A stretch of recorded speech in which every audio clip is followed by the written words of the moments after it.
अस्सलामुअलैकुम वरहमतुल्लाहि वबरकातुहू।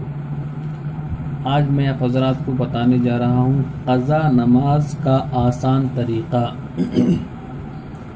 देखिए, कुछ लोग होते हैं जो बहुत सारी नमाज क़ज़ा कर देते हैं और अदा करने के बारे सोचते हैं। जब नमाज की पाबंदी कर लेते हैं तो सोचते हैं कि मैं अपनी ज़िंदगी में जितनी भी नमाज़ें क़ज़ा किया हूँ उसे अदा किया जाए। तो आप कशमकश में पड़ जाते हैं। कई लोग मुझसे पूछते हैं कि हज़रत किस तरीक़े से किस तरीक़े से क़ज़ा नमाज उसे अदा करें, किस तरीक़े से क़ज़ाए उम्री अदा करें, समझ में नहीं आता है, ज़रा इसका तरतीब बताएं।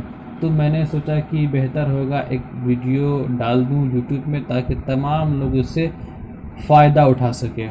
तो देखिए किस तरीक़े से क़ज़ा नमाज अदा करना चाहिए। देखिए, जब तक ज़िम्मा पर फ़र्ज़ बाक़ी रहता है, ठीक है, कोई नफिल कबूल नहीं होता। लिहाजा क़ज़ा नमाज़े नवाफिल से अहम है, ठीक है। एक दिन रात की माँ वितर 20 रकातें होती हैं। फजर की 2 रकात फ़र्ज़, ठीक है। ज़ुहर की 4 रकात फ़र्ज़, ठीक है। असर की 4 रकात फ़र्ज़, ठीक है। मग़रिब की 3 रकात फ़र्ज़, इशा की 4 रकात फ़र्ज़ और 3 रकात वितर। यानी कि जितनी भी नमाज़ें आपसे क़ज़ा हो चुकी हैं, अगर फ़जर की नमाज़ क़ज़ा हुई तो आपको 2 रकात सिर्फ़ फ़र्ज़ ही पढ़ना पड़ेगा, ठीक है। फ़जर की 2 रकात फ़र्ज़ पढ़ना है। और अगर ज़ुहर की क़ज़ा हो गई तो पूरा ज़ुहर नहीं, सिर्फ ज़ुहर की 4 रकात फ़र्ज़ पढ़ना है, ठीक है। यूँ इसी तरीके से अगर असर की नमाज़ क़ज़ा हो गई तो असर की 4 रकात फ़र्ज़ अदा करना है, ठीक है। मग़रिब की क़ज़ा हो गई तो मग़रिब की 3 रकात फ़र्ज़ अदा करना है। बात को समझ लें। इशा की क़ज़ा हो गई तो इशा की 4 रकात फ़र्ज़ और 3 रकात वितर पढ़ना है। इसी तरीके से अब देखिए हुज़ूर आला हज़रत का फतवा, देखिए बहवाला फतावा रिज़विया। कुछ ऐसे लोग हैं जो शुरू से नमाज नहीं पढ़ पाते हैं या नहीं पढ़ते हैं, ठीक है ना। जब उन्हें होश होता है कि मैंने अपनी ज़िंदगी में बहुत सारी नमाज़ें क़ज़ा कर दिया हूँ, अब वो अदा करना चाहता है, ठीक है, अदा करना चाहता है, तो किस तरीक़े से वो अदा करेंगे। देखिए फतावा रिज़विया में आला हज़रत फरमाते हैं, जिस पर बहुत सी नमाज़ें क़ज़ा हो, ठीक है, यानी अपनी उम्र में बहुत सारी नमाज क़ज़ा कर चुके हैं वो, इसके लिए जल्द अदा होने की सूरत ये है कि फ़र्ज़ नमाज़ों की तीसरी और चौथी रकतों में बजाय अल्हम्द शरीफ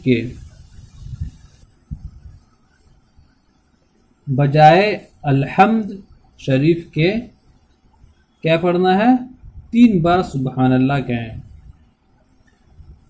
और रुकू सुजूद में सिर्फ 1 बार सुबहाना रब्बियल अज़ीम और सुबहान रब्बियल आला पढ़ लेना है, काफ़ी है।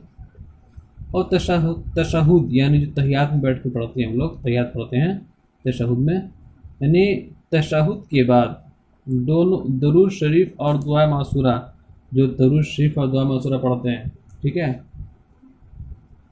मासूरा के बजाय अल्लाहुम्मा सल्ली अला सय्यिदिना मुहम्मदिन व आलिहि, और वितर में बजाय दुआए क़नूत के रब्बिग़फ़िरली कहना काफ़ी है। ये किस सूरत में, उस सूरत में है जो बहुत सारी नमाज़ें क़ज़ा कर चुके हैं और वो अदा करना चाहते हैं, उसके लिए है। और अगर मान के चले अगर कोई नमाज़ पढ़ रहे हैं, पंजगाना नमाजी है, उसकी फ़जर की नमाज़ क़ज़ा हो गई तो इसी तरीके से पढ़ेंगे। ज़ुहर की क़ज़ा हो गई तो ज़ुहर के फ़र्ज़ पढ़ेंगे, बस इसी तरीके से जो मैंने प्रोसेस बताया है वो उसी तरीके से अपने प्रोसेस को जारी रखें। और क़ज़ा जो क़ज़ा हो चुकी है, बहुत सारे नमाज़ें क़ज़ा हो चुकी है, उसे जल्द अज़ जल्द अदा करने की कोशिश करें। हो सके हमारी मौत आ जाए और नमाज बाकी रह जाए तो उसका बहुत सख्त हम लोगों को हिसाब व किताब देना पड़ सकता है।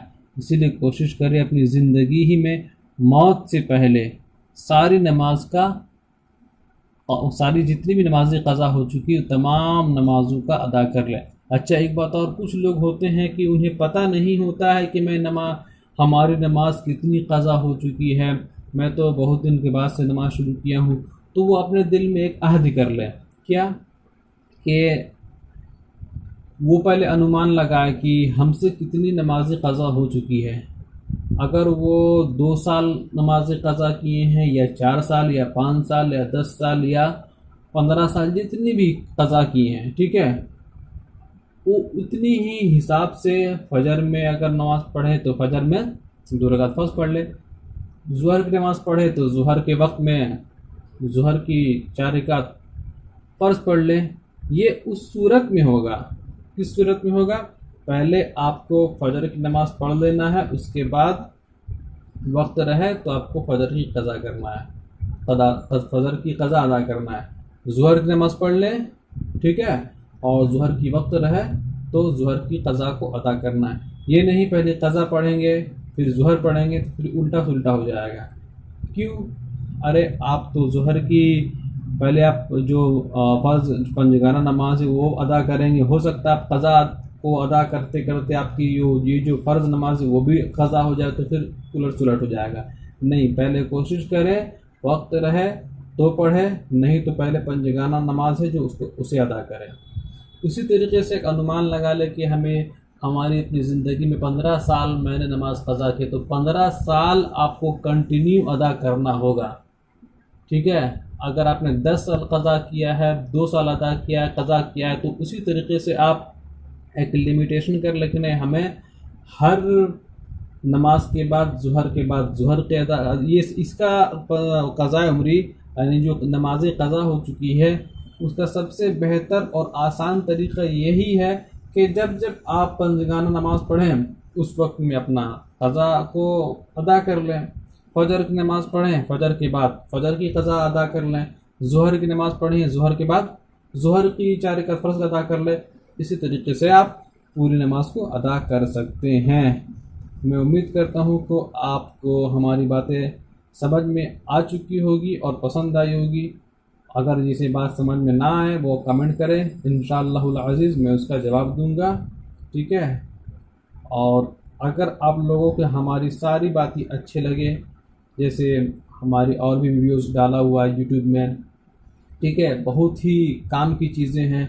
अगर आप लोगों को लगता है कि ये सारी चीज़ें एक दूसरों को भेजना बेहतर है, अच्छी बात है, कुछ सीख सकते हैं, तो आप उन्हें भी शेयर करें ताकि आपके ज़रिए से, आपका एक शेयर से कोई आदमी नमाज़ी बन सकता है, किस तरीके से नमाज को अदा करना है वो सीख सकता है, ठीक है। और अच्छी लगे तो हमारे चैनल को सब्सक्राइब कर लें ताकि मैं जब भी कभी इस्लामिक वीडियो अपलोड करूं तो आप तक नोटिफिकेशन मिल जाए, ठीक है। दीजिए इजाज़त। अस्सलामु अलैकुम वरहमतुल्लाहि वबरकातुहू।